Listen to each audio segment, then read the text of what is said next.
Hello everyone, welcome back to one more video session. In this particular video session, I'll be dealing with the female reproductive system, the structure. Okay, so female reproductive system plays an important role in sexual reproduction because majority of the stages that occur inside the FRS or female reproductive system.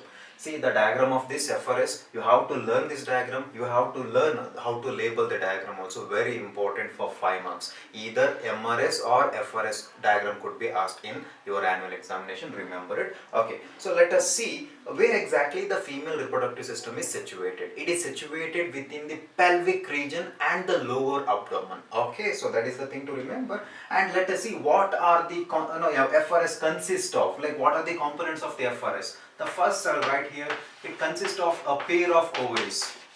So here you could see a pair of ovaries. Okay, so that is one thing. And the second one is, see here you could see a long tube. How many are there? 2 are there. So it means a pair of oviduct. That is also called as fallopian tube. Okay, I'll just write FT, the fallopian tube. The third one is, the fallopian tube opens into an inverted triangular or pear-shaped structure which is called as womb, which is also called as uterus. It is also called as womb.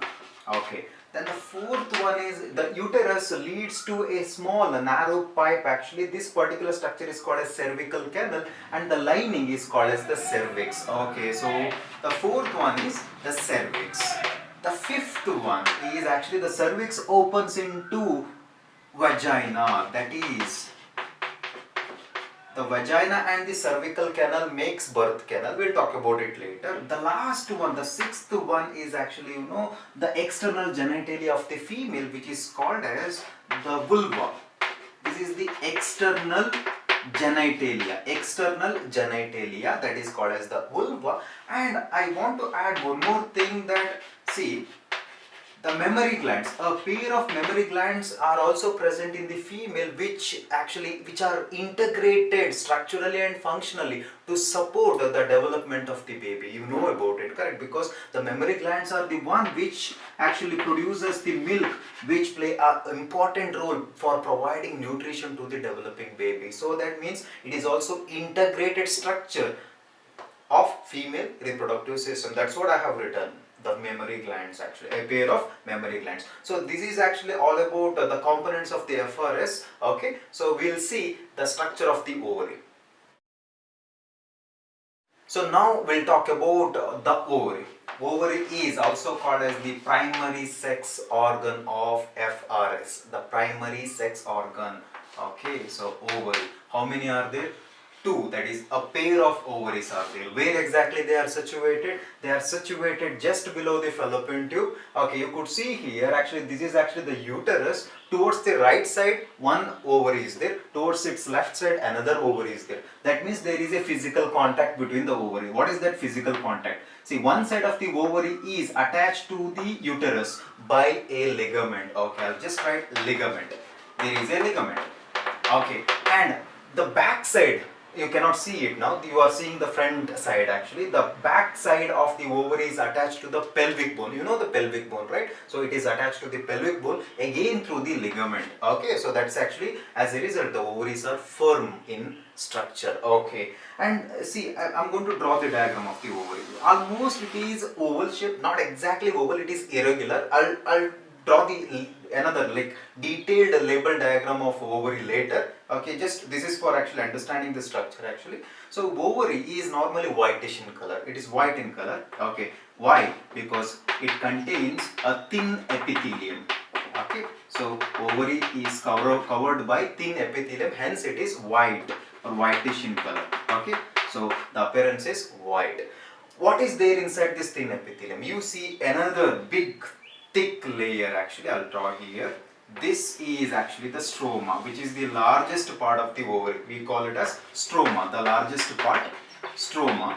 If you look carefully into stroma, you see 2 more layers actually. That means it is already, one layer is already drawn actually. That is one layer of the stroma. Another layer is there within the stroma. Okay, so what is this outer layer of the stroma? The outer layer of the stroma is called as peripheral cortex. Peripheral cortex. And the inner layer of the stroma is called as inner medulla. So inside the inner medulla, the ovulation occurs. So this is the site where ovulation occurs actually. So ovary is the structure where ovulation occurs. What is ovulation? It is the process of formation of ovum, correct, haploid ovum. Okay, so that is ovulation that takes place within the ovary. So that's all about the ovary. If I think I will just write the length of it around, the length is around 2 to 4 centimeter. Okay, so let us discuss about the fallopian tube. Okay, so now let us discuss about the oviduct. It is the first accessory duct. There are three accessory ducts. The first one is the fallopian tube or oviduct, then the uterus, and then the cervix or cervical canal actually. So you may get this question. Name the accessory ducts present in FRS. Fallopian tube, uterus, and cervical canal. Okay, have you heard about ectopregnancy? Ectopregnancy is an abnormal pregnancy which occurs within the fallopian tube, which is highly dangerous for the female. It may cause the death of the female actually. So ectopregnancy occurs within the fallopian tube. That means implantation process takes place somewhere else within the inner layer of the fallopian tube. Highly dangerous. Okay, so now I'll just talk about the fallopian tube or oviduct. I'll write here oviduct. How many are there? A pair of oviduct. It is also called as the fallopian tube. Remember it, fallopian tube. Okay, so two are there. Okay, so two fallopian tubes are there, and what is the length of it? I know it is around like 10 to 12 centimeter. Each measures 10 to 12 centimeter actually, and it has three parts. Okay, what are the parts? The parts. The first part which is closest to the ovary, the first part which is closest to the ovary is called as infundibulum. Infundibulum. Okay, and this is actually let's see the structure of infundibulum. I'm talking about this particular structure, infundibulum. How exactly it looks? It looks like a funnel shape, correct? Funnel shaped, you may get. Name the funnel shaped part of this one, oviduct. That is actually infundibulum. What is the speciality of infundibulum? See here. To the edges of the infundibulum, you could see finger-like projection, correct? I have used green color here. Here also you could see finger-like projection, and this structure is called as the fimbriae. Fimbriae. So you may get a question, what is the function of fimbriae? Fimbriae actually collects the ovum from the ovary during ovulation process, and actually it will just allow or push the ovum into the fallopian tube. It will take the ovum from the ovary, then actually put it into this one, infundibulum of the fallopian tube. That is actually the fimbriae. Fimbriae means it collects ovum. Right here it collects ovum from the ovary and puts it back to infundibulum. That is the function actually. It is a finger-like projection attached to the edge of the infundibulum. Infundibulum is funnel shaped structure. What is the second one structure? Infundibulum opens into another part of the fallopian tube, that is called as ampulla.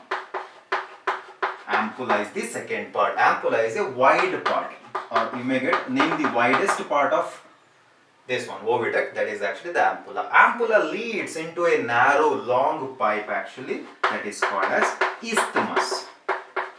Isthmus opens into uterus. Okay, so isthmus opens into uterus. It is the longest narrow pipe. Longest narrow pipe. Okay, I'll write here narrow pipe. So that's all about the fallopian tube. Now let us study about the uterus. It is also called as womb. Okay, so I'll write here uterus. It is also called as womb, because actually the gestation takes place within the uterus, or the pregnancy or the development of the baby takes place within the uterus. Okay, so what is the structure of the uterus? It looks like this. So it is also called as inverted pear shaped structure. Inverted pear shaped. Remember it, inverted pear shaped. And uterus is very firm structure because the back of the uterus, the major portion of the uterus is attached to the pelvic bone. Okay, so that it will not fall. It's very firm structure actually. And if you look into the uterus, you see three layers actually. So this is the outermost layer of the uterus, and this is the middle layer of the uterus, and this is the innermost layer of the uterus where the implantation takes place. Let us see uterus parts or layers. The outermost layer, I am talking about this layer. I am talking about this particular layer actually. So the outermost layer is called as peri. Peri means outside. Perimetrium. Metrium means layer, perimetrium. Okay. So second one is the middle, myometrium. See, what is the meaning of myo? Muscle. Okay, myometrium. Myometrium. The third one is actually the endo. What is the meaning of endo? Inside. So that is the inner endometrium. So three layers, very important for your any type of examination. Actually, you will get some questions from it. The perimetrium, actually, the perimetrium mainly actually contains thin epithelium. Actually, got it. So I'll just write here that it is mainly contains thin epithelium.